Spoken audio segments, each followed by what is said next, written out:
নমস্কার বন্ধুরা, আমি দ্য ফুডি বয়েজের অপূর্ব। তো আজকে তোমাদেরকে একটা সুন্দর জায়গা দেখাবো, যে জায়গাটা কিন্তু তোমরা নিজের চোখে দেখলে আরও বেশি সুন্দর লাগবে। তবুও আমি চেষ্টা করবো আমার ক্যামেরায় দেখানোর জন্য, যেটা আমার সামনেই আছে, আর সেটা সুন্দরবনের মাতলা নদী। তো মাতলা নদী জোয়ারের সময় কেমন লাগে সেটাই তোমাদের আজকে দেখাবো। তো দেখো, এখান থেকে রাস্তা শুরু হচ্ছে কিন্তু নদীতে যাওয়ার। আমি এটা ধরে এগিয়ে যাচ্ছি।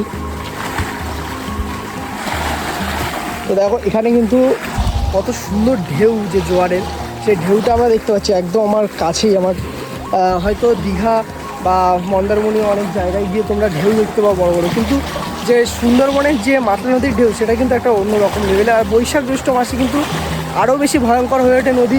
তাই আমরা একদম চলে এসেছি সুন্দরবনের পাড়ে। তো সেটা তোমাদের জন্য দেখানোর চেষ্টা করছি। আর জলের যে ঢেউটা দেখতে পাচ্ছ তোমরা, সেটা কিন্তু অনেকটা বেশি এখানে। আর জোয়ারের সময় কিন্তু মাতলা নদী ঠিক এরকমই ভয়ঙ্কর হয়ে ওঠে, আর দেখতেও খুব সুন্দর লাগে।